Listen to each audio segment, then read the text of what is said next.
So as we all know, as we have said, that working from home just has lots and lots of challenges. And so whether you have a specific home office or whether you have just a workspace that's you've tried to create, which probably is your kitchen table or possibly your dining room table, there is a way to create an efficient workspace for you. Next slide. Now, sure, some of you are going, oh my goodness, either you're thinking, wow, that's a little messy, or you're thinking to yourself, my, that is something that I feel like looks like my desk as well. Now, typically when people's, and this is not an abnormal scenario, this is something that is real. And I think a lot of us get in this position because we don't have systems in place. Life gets in the way, and you just get your papers from the mail and you're like, you know what, this is where it's going. This is where it's going. You don't do anything about it. And before you know it, you've got chaos. Next slide. Okay, so as far as dealing with your papers, this is probably one of the most important steps that people don't do well. And it's sorting and purging. What I typically do is I will take, it could be a dining room table, a kitchen table, a bed, just some type of workspace that's open. And I kind of put the papers, categorize them either by auto, medical, credit cards. I organize all of them with sticky notes, and that way, as I'm going through all the papers, or you're going through all the papers, you can categorize them by categories, and then it makes it easier for you to go and purge those papers once you've organized them and categorized them. Otherwise, you're looking at piles of paper, and that's typically people just don't even know where to start. They just don't even start it because it's just chaos. Next slide. Now, this right here is what I call a desktop filing system. So after you have sorted all through your papers, I like to create what is called kind of like an everyday go-to desktop filing system. This is not going to be your main filing system where you have like your legal documents, your mortgage papers, you know, all those papers that we just have to keep for the rest of our life. This is your go-to everyday filing system. And it's something that is portable. You can move it around. It doesn't have to be like a cabinet is kind of awkward, and it's kind of like out of sight, out of mind. And this here, I leave mine just right next to me on the floor at my desk, and it works really good. And you just kind of keep your tabs all to the left with all your labels and all your categories. Next slide. So here, folders. So when you're creating your filing system, it's super important to have them by categories. And within that category, you can have like subfolders. Like for instance, this is, you might have a meeting file right here. And so all your different meetings are gonna be filed in the meeting folder. And maybe you have different file names, different folders for different people or meetings that can go within that folder. And then the WOR is kind of like a work in progress. Maybe you have a reading file, things that, you know, you've gotten that, hey, you know what, I can't read this today, but it's important that I need to read through it this week. And then a work folder would be one of your last folders. Now these folders are just examples. This does not mean this is what you're gonna do. This is just kind of something that I would recommend, especially with Zooming. Now with Zooming, I haven't had to do a lot of Zooming with my business necessarily, but lots of people have. And so, you know, maybe they have lots of different Zoom meetings and they're trying to keep track of what they did one day and who they talked to. So that's kind of why it's super important to have the different folders labeled. Next. Yes, here is my favorite thing when it comes to anything, whether it's labeling folders or it's labeling totes. Having a label maker is going to be your friend. And I typically use a Brother label maker. It's pretty much, it's like the popular ones that most people use nowadays. It does have a lot of gadgets and things on there that I don't use, but it's pretty basic and it's easy to get the tapes. You get the tapes anywhere. You can get them at Walmart, and it's very portable. You can just take it around your house, and it's just super lightweight. Next slide. Okay, sorting things. Okay, so imagine your area where your office is going to, your workspace is going to be. So if you do have an office space, then you want to not only purge your papers, you want to kind of look at your area and go, what's cluttering in here? Look at all my things in here. It's just a lot of stuff. So I do the same thing as I do with the papers, is I'll have a keep section, a relocate, a toss, and a donate. For instance, you might have something in your office and you don't want to get rid of it, but you want to relocate it to another room. And then donate is a good way to let go of things that maybe it's kind of hard to get rid of, but you feel good about donating it to other people that can use it. So this is kind of my go-to my system here. Next slide. Functional zones. Okay, so a functional zone, this actually is a picture of my workspace. I just thought, you know what? I might as well show my own workspace because people probably want to know what my workspace is like. Well, I don't have a separate office. I have a bedroom. It's a spare bedroom, and I've actually created a little nook in the back corner. And the great thing is I have a window, I have great lighting, I have a TV in the back if I get bored and want to watch TV. But the important thing is having your desk for your computer, your monitor, and then I have a side table, and I have another picture I'll show in a second, but I have a side table to the left where I have all my different, I'll call them different zones, for keeping my receipts and my stamps and rubber bands and paper clips and books and folders and printers and things like that. Next slide. So here I try to kind of show you a little bit about so here, what the cool thing is about this table is a very inexpensive fold-up table that I got at Walmart, nothing fancy. Put it to the side, works great for my printer, great for putting all of my little knickknacks and paper and pads, magazine box, printer supplies, that sort of thing. And it's also, I mean, it's portable if I need to take it down for any reason. It's not like I have bookshelves that are, you know, put into the wall that are hard to actually do something with. And this actually, believe it or not, this simplifies things. And then I also use my, I will use my closet for kind of like an overflow of my supplies, especially when I'm doing vendor shows. I have a lot of things in there that I have to do, you know, that I have in totes for vendor shows that makes it easy to get to. But it doesn't even, let's say you didn't have a closet, then maybe you can create a bookshelf nearby to where you can put all your kind of overflow. So your main things need to be within reach that you're going to use all the time. Next slide.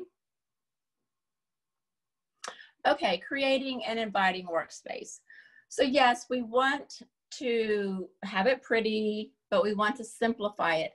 I just kind of like this picture because it's simple, pretty. I'm all about simple, pretty. You need a lamp, you know, and greenery is great too. I don't know if y'all realize, but having plants around really help with the oxygen level, and it's really healthy for have plants around. And then ergonomic chairs and tables. Now in this picture, it's really not an ergonomic chair, but for some people that aren't always sitting at their desk all day long, like for instance, like for me, I'm pretty much working out in the field, so I don't necessarily sit at my desk all day long. So having something that's totally, you know, cushiony and all that may not be as important to you. It just kind of depends on the person. And then having some bookshelves or places to put things always kind of looks nice as well. Next slide. All right, so I'm going to be coming to some pictures here of some work that I have actually done. The thing about me when it comes to taking pictures is I love what I do. And to be honest with you, I kind of forget about taking pictures. It's not a priority for me, but I've been trying to be more mindful of it because people do like seeing the before and after I've worked with them. This particular job here was I was working with a photographer, and she wanted to use this cabinet that she had. Didn't make any sense to go and buy something new. So we're going to take this cabinet and everything in it, I'm going to take everything out and I'm going to organize it, sort it out into different containers so that it helps her to make some decisions. Next slide. I think the next slide shows the process. Yeah, so as you can see, I'm sitting on the floor here taking everything out of the cabinet, and I've got all these totes on the floor and I've labeled them. You know, she's a photographer, so she has lots of different equipment. She's got different papers. She's got flyers. She's just got random stuff, supplies. So I try to, I say, here, start with this container first. I want you to look through it. If there's anything in here that is trash, let's put it in the trash. If you don't need it, if it's donatable, let's put it in the donate box. So it's sorting and purging. Next slide. So this is the same job here. And so again, it's the same process. Now, after we've sorted and purged, now we decide on what she's keeping and how is the best way to organize everything. I always try to use what people have to begin with if it's going to work as far as what totes and things they might have, what organizers they might have. But a lot of times it really does help, you know, to make a few purchases at the store of things that will make things more efficient and more functional and where you can actually find them. In this picture here, I'm actually starting to use sticky notes to kind of label things temporarily, you know, getting all the books together, all the papers together, all of her photography equipment is going to be more at the bottom in the bigger drawers. That's something she already had that we were going to repurpose. Next slide. So here's kind of the end result here. I did go to the Container Store and get a few different filing paper type things that were horizontal. She had lots of flyers that she used for putting together for booklets. And so I used a lot of those organizers to help her find the flyers quick and easy, and maybe some of her pictures as well. And then again, all her photography things were equipment. The heavier, bigger things were put at the bottom. Next slide. Okay, this is another client. This was an older gentleman, and he actually had kept papers probably since college. He was 80, and it was a matter of me really working with him and talking with him on letting go. He had a hard time letting go of the memories of these papers that he had from college and from his early careers. And so I made it easier for him. He had this kind of setup here to where I was actually able to put these totes and again label them, and then I would have him look at each tote and go through it so that he wasn't just overwhelmed with tubs and tubs and tubs of papers. Next slide. This was his closet, and so his closet was just stashed with boxes and boxes of papers again and supplies. And so I took what he had, and he had a pretty nice closet in the office. So I took what he had in the closet, I utilized it well, put all his different books and folders. He had lots and lots of different supplies, and I organized them for him so that he could see exactly, hey, are you really using this? You know, or is it just taking up space? You know, maybe we could give it to, you know, we talked about donating it, maybe giving it to the local school or the teachers nearby that might could use some of these things that were still good, but he wasn't going to use anymore. Next slide. This was his desk. So this was a before and after. He had a roll top desk, and roll top desks have lots of, nooks and crannies, and it can be quite functional if you make it functional, or else it can be made, or else it could be just a place where you just throw things in, and just because you have a little space to put it, and then you forget you even have it there. So I tried to organize things for him so that it made it easier for him to know where things are, you know, create little small labels for him to know, and then put things in the drawers that were more supply oriented in the drawers for him. Next slide. All right, so this is coming to the end of my presentation, and really when you think about what it's all about, it's really all about creating a very functional space for you so that you can enjoy it. You're not spending a lot of time looking for those things that you're looking for. One of my mottos that I like is, for every minute spent organizing, an hour is earned. And I showed this picture because it's just like, I love Colorado. In fact, I'm going there for my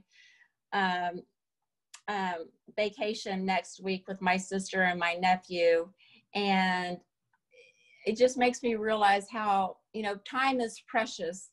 And I don't think we want to spend a lot of our extra time looking for things and going to the store and buying things, and just, you know, cherish every moment that we can. And next slide. So I'm gonna, this is my information if you would like to take it down.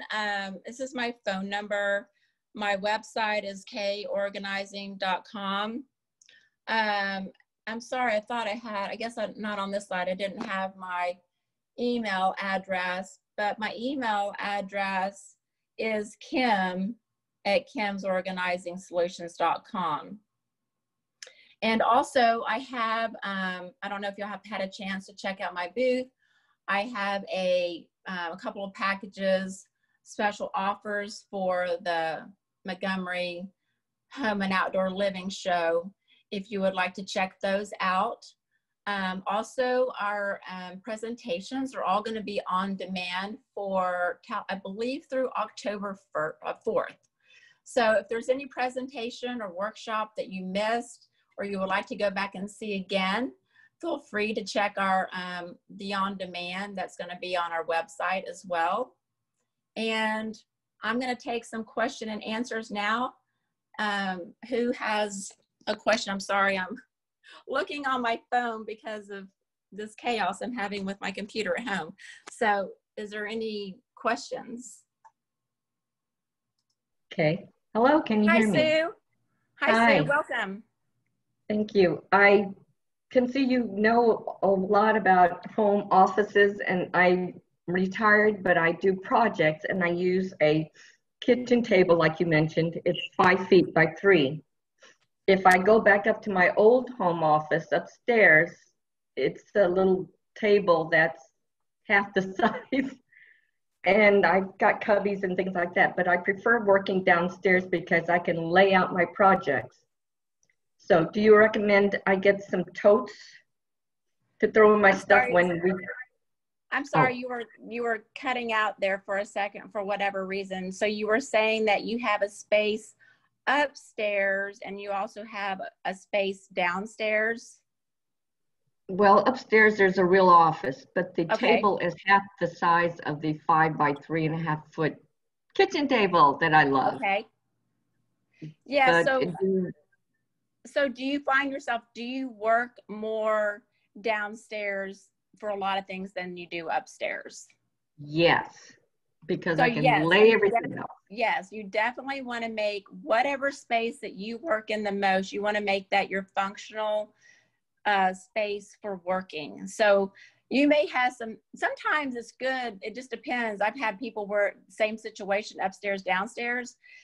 You don't want to have just all your supplies upstairs or all your supplies downstairs. I would kind of break them up to where you have some of both, things that you use upstairs as well as downstairs.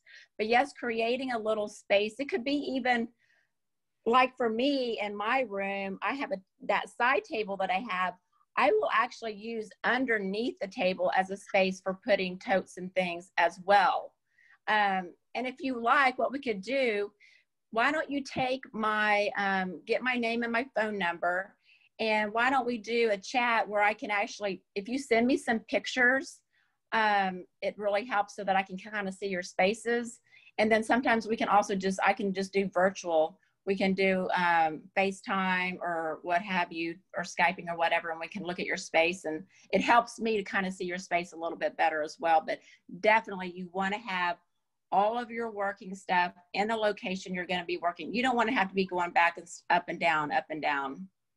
Okay, so like my Scotch tape, my stamps, Yes. I could get a tote with that and just carry exactly. it. Oh, exactly. So maybe have some down and have some up as well. And maybe have a closet or space that's kind of like your overflow.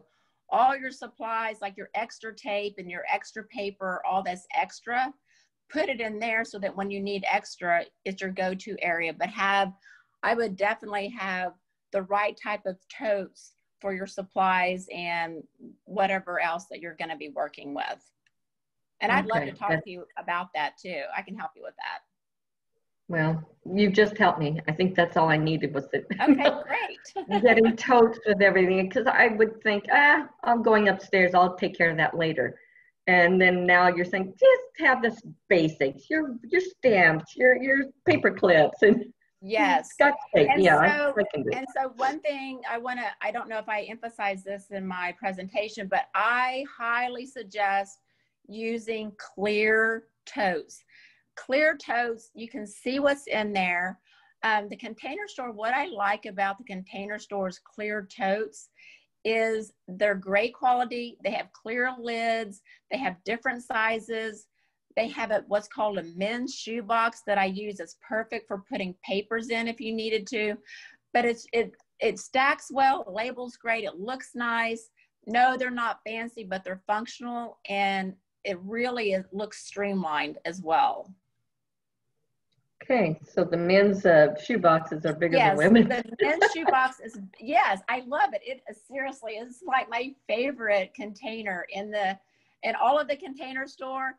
Those men's shoe boxes, I have probably used thousands of them because they're great for everything, for every space. Oh, and they're just a tad bigger than a regular shoe box. And then they even have some that are like half of the size of a shoebox. Maybe you need just a small little thing for certain things. They even have some really small ones. And then they have a step up. It's called a sweater box. And the sweater box is it's like twice the size of the men's shoebox. And that's great for I use those a lot of times for memory boxes, for putting things that you want to hang on to for memories. Those are like a really good size. Sweater boxes, yeah. Yeah, there's called sweater box. That's really helped me. Those two things, suggestions. That's pretty much what I, can do, because we've been decluttering, and that's the most important thing. I notice we can see things when we declutter. So I know that's the issue right now, and being retired, we'll do it now. So did it kind of make sense when I was talking about the process of sorting things out by categories and seeing what all you have, and then that way it makes it easier for you to make decisions on some of the things that you have instead of trying to be overwhelmed with one big pile of stuff. Yes, I noted your purge and sort papers and things by categories, so I noted that. And yeah, I liked how you said desktop filing system, but I have many projects and things that get a little, I've been using a filing cabinet table, little side table, but that's upstairs. So I will have to learn to create. So you need like a little portable type system, kind of like your everyday go-to filing system. I mean, and when I say everyday, it's going to be kind of like your to-do filing system. It's not going to be like your main filing system, your filing cabinet that you're going to keep, like I said, all your legal documents and that sort of thing. It's your go-to every day, and you can tote it around anywhere, up and down, or, wherever you need to put in the kitchen. A lot of people put it in the kitchen just because it's where they bring in the mail. Oh, but I also paint, so I clear off everything and use that same kitchen table for painting, and I don't have a space. I have to put it in the hall closet every time I paint. So there's no solution for that if you have no room in the kitchen. basically. Well, Right? sometimes you're right. I mean, sometimes we can't create more spaces. We just have to make do of what we have. Yep, that's it. Well, thank you so much. You're That welcome. really helped me. You're welcome. Well, I thank you guys. I thank everyone for taking your time today to gain some hopefully new office organizing tips. And I look forward to hearing from you.